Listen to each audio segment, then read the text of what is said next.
அனைவருக்கும் வணக்கம்.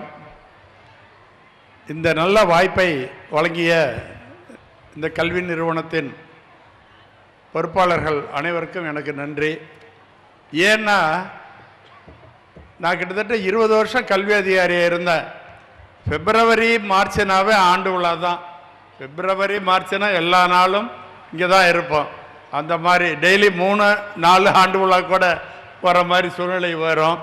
அது ரிட்டையர் ஆகிட்டோமே அதெல்லாம் இல்லைன்னு நினச்சா இன்றைக்கி ஆனந்தன் சார் கொடுத்துட்டார் அந்த வாய்ப்பை. அவருக்கு என்னுடைய மனமார்ந்த நன்றியை தெரிவித்துக் கொள்கிறேன். இந்த நல்ல பள்ளியை தேர்ந்தெடுத்து தங்கள் குழந்தைகளை சேர்த்த பெற்றோர்களுக்கு என்னுடைய நல்வாழ்த்துக்கள்.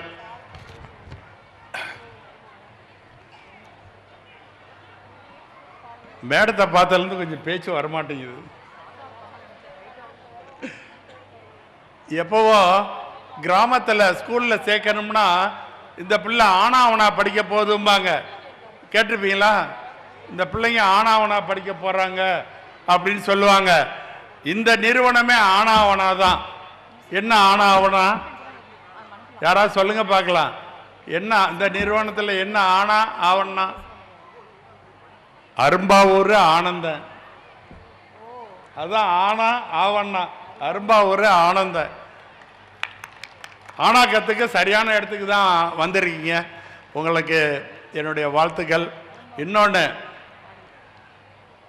நீங்கள் இந்த ஸ்கூலில் பாடம் படிக்கிறீங்க இல்லையா, அவர்கிட்ட இருந்து கற்றுக்கணும். என்ன கற்றுக்கணும்? நிலையின் தெரியாது.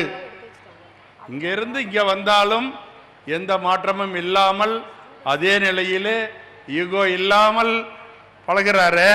அதை சாற்று வந்து தான் கற்றுக்கணும். அவருக்கு என்னுடைய வாழ்த்துக்கள். இன்னொன்று, நல்லதொரு குடும்பம் பல்கலைக்கழகம்பாங்க. இது ஸ்கூலு. இன்னும் யூனிவர்சிட்டிக்கு போங்க. எது யூனிவர்சிட்டி? நல்லதொரு குடும்பம். இங்கே ஒரு நல்லதொரு குடும்பம் அமைந்துள்ளது. ஆனந்தன் மலர்கொடியிலிருந்து சென்னையிலே சைதன்யா பள்ளியில் படிக்கும் மாணவர் வரை அந்த குடும்பம் ஒரு குடும்பம் எப்படி இருக்க வேண்டும் என்பதற்கு எடுத்துக்காட்டாக நல்லதொரு பல்கலைக்கழகமாக திகழ்கிறது. அந்த மாடலுக்கு நம்முடைய வாழ்த்துக்கள். நாமும் முடிந்தவரை அதுபோன்று இருக்க முயற்சி செய்வோம். மேடம் பேசுகிறாங்கன்னா உடனே எனக்கு சந்தோஷத்தை விட எங்கள் பிள்ளைங்களுக்கு ரொம்ப சந்தோஷம். அவங்க எதுனா உயிர் நைனா என்னை மெட்ராஸிலேருந்து பெரம்பலூர் கூப்பிட்டு வாங்கன்னு எங்கள் பிள்ளைங்கள்லாம் கெஞ்சுது. எதுக்குன்னா இவங்க பேச்சை கேட்கணும்னு. இப்போ அட்லீஸ்ட்டு லைவ்லையாவது போயிட்டுருக்கு. அநேகமாக பார்த்துட்ருப்பாங்கன்னு நினைக்கிறேன். அவங்க கேட்டார் பிணிக்கும் தகையவாய் கேளாதோர் அப்படின்லாம் பாட்டு இருக்கு. சொல்லுக சொல்லை அச்சொல்லை பெரிதோர் சொல் வெல்லுதல் அறிந்துலாம் இருக்கு. இப்படிலாம் பாடுறாங்களே, இந்த மாதிரி ஒருத்தர் இருப்பாங்களான்னா இருக்காங்க. இவங்க தான் அந்த நாலேஜ் குரலுக்கு எடுத்துக்காட்டாக வாழக்கூடியவர். எனக்கு ஆச்சரியமாக இருக்குது எப்படி இவ்வளோ திறமை வந்ததுன்னு. அதுக்கு காரணம் அவங்க அப்பா அம்மா தான். என்னன்னா பேர் வச்சது. அந்த பேரை பாருங்க. முதல் எழுத்தை விட்டுருங்க, 2வது எழுத்தை விட்டுருங்க, 3 4. 3வது எழுத்து 4வது எழுத்து என்னது? யாராவது சொல்லுங்க பார்க்கலாம். அவங்க பேரில் 3வது எழுத்து 4வது எழுத்து வின். அதுதான் வின். அந்த வின்னு வச்சாவே வெற்றி தன்னால் வந்துடுது. நம்ம ஊரில் இன்னொரு வின் இருக்கு. சொல்லுங்க பார்க்கலாம். பெரம்பலூரில் அஸ் வின். பெரம்பலூரில் ரொம்ப ஃபேமஸ் வின். As win.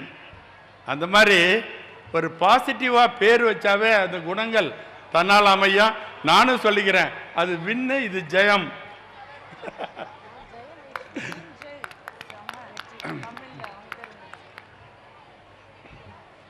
அப்போ இப்போ நம்ம ஊரை பற்றி வருவோம்.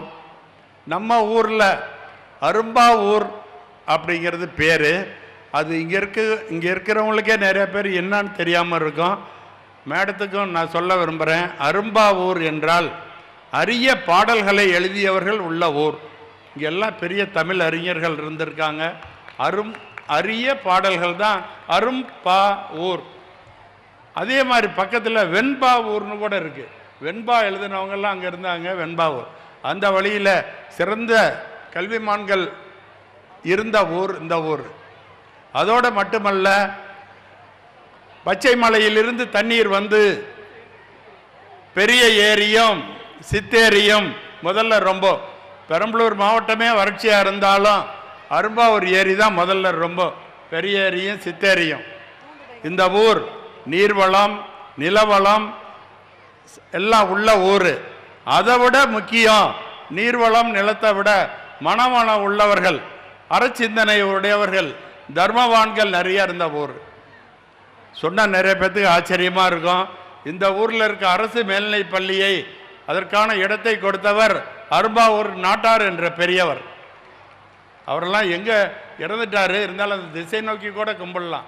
இடம் முழுவதும் ஃப்ரீயாக அரும்பாவூர் நாட்டார் கொடுத்துருக்காரு. அதே மாதிரி இந்த ஊரில் ஒரு போலீஸ் ஸ்டேஷன் வரணும் அப்படிங்கிறதுக்கும் போலீஸ் ஸ்டேஷனுக்கு ஒரு இடத்தெல்லாம் ஃப்ரீயாக கொடுத்துருக்காங்க. இந்த மாதிரி நிறைய தானங்கள் பொது சிந்தனையோடு தர்ம நோக்கோடு கொடுத்துருக்காங்க. அதை விட ரொம்ப முக்கியம், தமிழ்நாட்டில் எங்கேயுமே இருக்காது. வினோபா பாவே கேள்விப்பட்டிருக்கீங்களா? வரலாறுல படிச்சிருப்பீங்க. வினோபா பாவே இங்கெல்லாம் வந்தார் ஒரு காலத்தில். எதுக்கு? பூமிதான பூதான இயக்கம், பூமிதான இயக்கம் வந்தார். எதுக்கு? நிலம் வாங்கி ஏழைகளுக்கு கொடுத்து ஏழைகள் பிழைக்கட்டோன்னு. இந்த ஊரில் இருந்த நாட்டார் என்ன பண்ணார் தெரியுங்களா? 150 ஏக்கருக்கு மேலே கொடுத்துருக்காரு. எவ்வளோ, இன்னும் கூட அதிகம்னு சொல்கிறாங்க. அவர் எவ்வளோ கொடுத்தாருங்கிறதுக்கு கணக்கே இல்லை. அந்தளவு 200-300 ஏக்கருக்கு மேலே கொடுத்துருக்காரு. இன்னமும் அந்த இடம் பூமி தானம்னு தான் கவர்மெண்ட் ரெக்கார்டில் இருக்குது. கலெக்டர் ஆஃபீஸோ தாலுக்கா ரெக்கார்டில் கூட பூதானம் அப்படின்னு தான் இருக்குது. அந்த மாதிரி சிறந்த மனிதர்கள், தர்ம சிந்தனை உள்ளவர்கள் வாழ்ந்த ஊர் இது. அது மட்டுமல்ல, இப்போ பாருங்கள், ஒரு கம்பர் சிலை மற்றதெல்லாம் கொடுத்தாங்க. எங்கேருந்து? மெட்ராஸ்லேருந்து வாங்கிட்டு வந்தாரா? எங்கேருந்து வந்தது? யாராவது சொல்லுங்கள் பார்க்கலாம். நம்ம ஊரில் தயாரிக்கிறாங்க. நம்ம ஊரில் தழுதாலையில் மரச்சிற்பங்கள் எல்லாம் தயாரிக்கிறாங்க. அது புவிசார் குறியீடு கூட வாங்கினது. புவிசார் குறியீடு வாங்கியிருக்காங்க. தமிழ்நாட்டிலே புவிசார் குறியீடோடு இந்த மரச்சிற்பங்கள் நம்ம ஊரில் தான் தயார் பண்ணுறாங்க. அதையும் நீங்கள் தெரிஞ்சுக்கணும். அது மட்டுமல்ல, இங்கே வெங்கனூர்னு ஒரு கோயில் இருக்குது. வெங்கனூர் இங்கேருந்து 7-10 கிலோமீட்டருக்குள்ளே. அந்த மாதிரி வேலை அழகு பார்க்கவே முடியாது. அந்த சிற்பங்களை செதுக்கியவர் கூட கடைசியாக சொல்லிட்டாரான், நீங்கள் எது வேணாலும் கேளுங்க, சம்பளம் கொடுக்காட்டி போங்க, ஆனால் வெங்கனூர் கோயில் மாதிரி இன்னொன்று செய்தான்னு என்னால் முடியாது, என்னுடைய முழு திறமையும் காட்டி செய்ததுன்னு சொல்லுவாங்க. அது இங்கே அருகாமையில் உள்ள வெங்கனூரில் உள்ள கோயில் அது அருக்கு. அது மட்டுமல்ல, பச்சைமலையிலிருந்து ஓடி வரும் வெள்ளம் கோரையாறாகவும் சின்னமுட்லுவாகவும் விசக்குடி டேமாகவும் டேம் இருக்குது. இதெல்லாம் நம்ம மாணவர்களுக்கு தெரியப்படுத்தணும். இங்கே எல்லாம் அழைச்சிட்டு போய் நம்ம ஊரில் உள்ள சிறப்பு இருக்குது, இந்த 3 டேம் இருக்குது, அதையெல்லாம் மாணவர்களுக்கு உணர்த்தி தெரியப்படுத்தணும் என்பதை அன்போடு கேட்டுக்கொள்கிறேன்.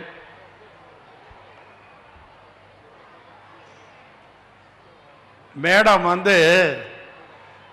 சொற்பொழிவு ஆற்றுனா அப்படியே சபையை கட்டி போட்டுருவாங்க. மதுரை ஜெயிலில் பாடம் நடத்த போனாங்க.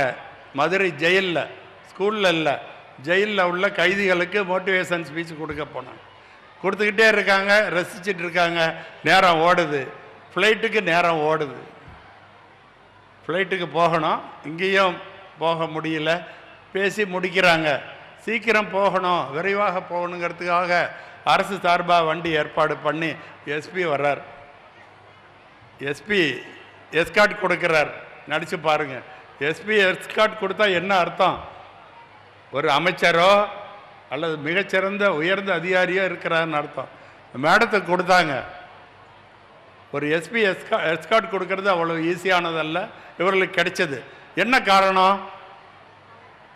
இவங்க பணக்காரங்கன்னு கொடுத்தாங்களா, உயரமாக இருக்காங்கன்னு கொடுத்தாங்களா, குட்டையாக இருக்காங்கன்னு கொடுத்தாங்களா?